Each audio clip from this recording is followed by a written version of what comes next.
ಅಲಗಿವಾಡ ಶಾಲೆಯಲ್ಲಿ ರಾಷ್ಟ್ರೀಯ ಜಂತುಹುಳು ನಿವಾರಣಾ ಕಾರ್ಯಕ್ರಮ. ಶಿರಹಟ್ಟಿ ತಾಲೂಕಿನ ಅಲಗಿವಾಡ ಶಾಲೆಯಲ್ಲಿ ರಾಷ್ಟ್ರೀಯ ಆರೋಗ್ಯ ಬಾಲ ಸ್ವಾಸ್ಥ್ಯ 17 ಸುತ್ತಿನ ರಾಷ್ಟ್ರೀಯ ಜಂತುಹುಳು ನಿವಾರಣಾ ದಿನವನ್ನು ಆಚರಿಸಲಾಗಿದೆ.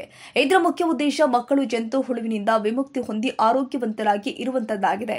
ಮಾತ್ರೆಯನ್ನ 1 ರಿಂದ 19 ವರ್ಷದ ಮಕ್ಕಳಿಗೆ 9/12/2024 ರಂದು ನೀಡಲಾಗುತ್ತಿದ್ದು, ಅಂದು ಗೈರಾಗಿರುವ ಮಕ್ಕಳಿಗೆ 16/12/2024 ರಂದು ನೀಡಲು ಆರೋಗ್ಯ ಇಲಾಖೆ ಸೂಚನೆ ಕೊಟ್ಟಿದೆ. ಜಂತುಹುಳು ಬಾಧೆಯಿಂದ ಮಕ್ಕಳಲ್ಲಿ ರಕ್ತಹೀನತೆ, ಏಕಾಗ್ರತೆ ಕೊರತೆ, ಬೆಳವಣಿಗೆ ಕುಂಠಿತಗೊಳ್ತಾ ಇದ್ದು, ಮಾತ್ರೆ ನೀಡೋದ್ರ ಮುಖೇನ ಇದೆಲ್ಲವನ್ನ ತಡೆಗಟ್ಟಬಹುದಾಗಿದೆ. ಮಾತ್ರೆಯನ್ನ ಮಕ್ಕಳಿಗೆ ಮಧ್ಯಾಹ್ನ ಊಟವಾದ ಅರ್ಧ ಗಂಟೆ ನಂತರ ಈ ಮಾತ್ರೆ ಕೊಡಬೇಕು ಹಾಗೂ ಅನಾರೋಗ್ಯ ಮಕ್ಕಳಿಗೆ ಮಾತ್ರೆ ಕೊಡುವಂತಿಲ್ಲ.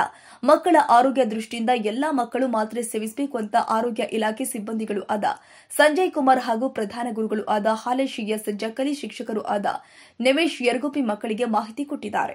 ಇನ್ನು ಕಾರ್ಯಕ್ರಮದಲ್ಲಿ ಹೆಬ್ಬಾಳ ಸಿಆರ್ಪಿ ತಿರುಕಪ್ಪ ಪೂಜಾರ್, ಪ್ರಧಾನ ಗುರುಗಳು ಆದ ಹಾಲೇಶ್ ಎಸ್ ಜಕ್ಕಲಿ, ಶಿಕ್ಷಕರು ಆದ ನಿಮೇಶ್ ಯರಗುಪ್ಪಿ, ಹೆಬ್ಬಾಳ ಸಮುದಾಯ ಆರೋಗ್ಯ ಕೇಂದ್ರದ ಅಧಿಕಾರಿಗಳು ಉಪಸ್ಥಿತರಿದ್ದರು. ಈಗ ನಾವು ಇವತ್ತ ಶಾರ್ಟ್ ಅಂಡ್ ಸ್ವೀಟ್ ಆಗಿ ಏನ್ ಮಾಡ್ತಾ ಇದೀವಿ, ನಾವು ಜಂತುಹುಳು ನಿವಾರಣಾ ದಿನ ಅಂತಕ್ಕಂಥ ಕಾರ್ಯಕ್ರಮವನ್ನು ಮಾಡ್ತಾ ಇದ್ದೀವಿ. ಹಾಗಾದ್ರೆ ಈ ಒಂದು ಜಂತುಹುಳ ನಿವಾರಣೆ ದಿನವನ್ನ ನಾವು ಸರ್ಕಾರ ಏನ್ ಮಾಡಿದ್ವಿ, 9ನೇ ತಾರೀಕಿಗೆ ಈ ಒಂದು ಮಾತ್ರೆಯನ್ನು ಕೊಡಬೇಕು ಅಂತ ಹೇಳಿದ್ದಾರೆ. ಅದಕ್ಕೆ ಇವತ್ತಿನ ದಿವಸ ಅವರು ಅಧಿಕಾರಿಗಳು ಬಂದಿದ್ದಾರೆ. ನೆಕ್ಸ್ಟ್ ಇನ್ನೊಂದು ಏನೈತಿ ಅಂತಂದ್ರ, ಯಾರು ಇವತ್ತು ಬಂದಿಲ್ಲ, ಇವತ್ತು ಆ ಗುಳಿಗೆಯನ್ನ ತೆಗೆದುಕೊಳ್ಳಕ್ಕೆ ಯಾರಿಗೆ ಆಗ್ತಿಲ್ಲ ಅಂತವರಿಗೆ 16ನೇ ತಾರೀಕಿಗೆ ಅವ್ರಿಗೂ ಕೂಡ ಈ ಒಂದು ಮಾತ್ರೆಯನ್ನ ಕೊಡಬೇಕು ಅಂತಕ್ಕಂಥದ್ದು ಕೂಡ ಸರ್ಕಾರದ ಒಂದು ಉದ್ದೇಶ. ಹಂಗಾರೆ ಇದು ಎಂತ ಮಕ್ಕಳಿಗೆ ಈ ಒಂದು ಮಾತ್ರೆಯನ್ನು ಕೊಡಬೇಕು ಅಂತ ಹೇಳಿದ್ರ, 1 ರಿಂದ 19 ವರ್ಷದ ಒಳಗಿನ ಮಕ್ಕಳಿಗೆ ಈ ಮಾತ್ರೆಯನ್ನ ಕೊಡಬೇಕು ಅಂತ. ಈಗಾಗಲೇ ಸರ್ ಬಹಳಷ್ಟು ಸುಂದರವಾಗಿ ಮಾತಾಡಿದ್ದಾರೆ. ಈ ಒಂದು ಏನಾಗಬೇಕು, ಸಾಕಬೇಕು, ಅಪೌಷ್ಟಿಕತೆ ನಿವಾರಣೆ ಆಗ್ಬೇಕು ಅಂದ್ರೆ ನಾವೇನ್ ಮಾಡ್ಬೇಕು, ಸ್ವಚ್ಛತೆಯನ್ನ ಕಾಪಾಡ್ಕೋಬೇಕು. ಅಂದ್ರ ನಮ್ಮಲ್ಲಿ ಏನಾಗ್ತದ, ಸ್ವಚ್ಛತೆ ಉಂಟಾದ್ರೆ ಆರೋಗ್ಯ ಇರ್ತದ.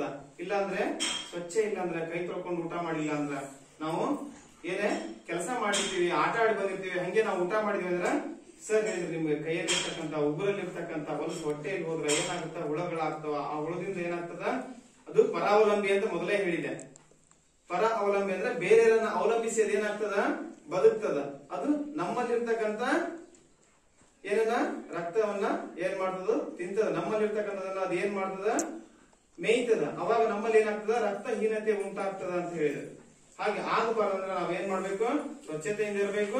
ಜೊತೆಗೆ ಆರೋಗ್ಯ ಇಲಾಖೆ ಹೇಳ್ತಕ್ಕಂತ ಮಾರ್ಗದರ್ಶನದಲ್ಲಿ 6 ತಿಂಗಳಿಗೊಮ್ಮೆ ಕೊಡ್ತಕ್ಕಂತ ಏನು ಅಲ್ಬೆಂಜೋಲ್ ಮಾತ್ರೆ ಏನಾಯ್ತಲ್ಲ, ಅದನ್ನ ಯಾರು ಬಿಸಾಡದೇನೆ ಅದನ್ನ, ಇದರೆಲ್ಲ ನಾನಾ ರೀತಿಯಾದ ಸಮಸ್ಯೆಗಳಿದಾವ. ಹಂಗಾಗಿ ಏನ್ ಮಾಡ್ತೀವಿ, ನಾವ್ ಎಲ್ಲಾ ಶಾಲೆಗಳಿಗೆ ಹೋಗಿ ಚಿಕ್ಕ ಮಕ್ಕಳಿಂದ ದೊಡ್ಡ ಮಕ್ಕಳು ಎಲ್ಲರಿಗೂ ಕೂಡ ಏನ್ ಮಾಡ್ತೀವಿ, ಅಲ್ಬೆಂಡಜೋಲ್ ಮಾತ್ರೆಗಳನ್ನು ಕೊಡ್ತೀವಿ. ಅಲ್ಬೆಂಡಜೋಲ್ ಅನ್ನೋ ಒಂದು ಗುಳಿಗೆ ಹೆಂಗಿರ್ತದ ಗೊತ್ತು, ನೀವು ಅಂಗಡಿಯಾಗ ಚಾಕ್ಲೇಟ್ ತಿಂತಿರಲ್ಲ, ಸೇಮ್ ಸ್ವೀಟ್ ಇರ್ತೈತಿ. ತಿಂದು ನೀರ್ ಕುಡಿಬೇಕಂತ ಏನಿಲ್ಲ, ನೀವು ಚೀಪ್ಬಹುದು, ಕಟ ತಿಂದು ಹಂಗ ತಿನ್ಬಹುದು, ಏನು ಸಮಸ್ಯೆ ಇಲ್ಲ ಅದರಿಂದ. ನಾವು ಎಲ್ಲಾದ್ರೂ ತಿನ್ಕೊಂತ ಬಂದೀವಿ. ಆ ಗುಳಿಗೆನ ಏನ್ ಮಾಡ್ತೀವಿ ಅಂದ್ರೆ ಪ್ರತಿ 6 ತಿಂಗಳಿಗೆ ಒಂದ್ಸರಿ ಕೊಡ್ತಾನೇ ಇರ್ತೀವಿ. ಏನ್ ಮಾಡ್ತೀವಿ, ಎಷ್ಟ್ ತಿಂಗಳಿಗೆ ಒಂದ್ಸರಿ, ರೈಟ್. ಹಂಗೆ ಹಿಂದೆ ನಿಮ್ಗೆ ಆಗಿ ಕೊಟ್ಟಿರ್ತೀವಿ, ಈಗ ಮತ್ತೆ ಕೊಡಾಕತ್ತೀವಿ. ಓಕೆನಾ. ಇವತ್ತಿನ ದಿವಸ ಏನಂತಂದ್ರೆ ನಿಮ್ಮ ಶಾಲೆಗೆ ಬಂದು ನಾವು ನಿಮ್ಗೋಸ್ಕರ ಎಲ್ಲರಿಗೆ ಏನಂದ್ರೆ ಅಲ್ಬೆಂಡಜೋಲ್ ಮಾತ್ರೆಗಳನ್ನ ಕೊಡ್ತಿದೀವಿ. ಓಕೆನಾ. ಇವೆಲ್ಲಾ ಪ್ರೋಗ್ರಾಮ್ಗಳು ನಮ್ಮ ಪ್ರಧಾನಮಂತ್ರಿ ಅವರು ಮಾಡಿ ಇದನ್ನ ಮುಂದೆ ನಡೆಸ್ಕೊಂಡು ಬರ್ತಿದ್ದಾರೆ. ನಾವೆಲ್ಲ ಸರಿ ಅವ್ರಿಗೆ ಏನ್ ಹೇಳ್ಬೇಕು,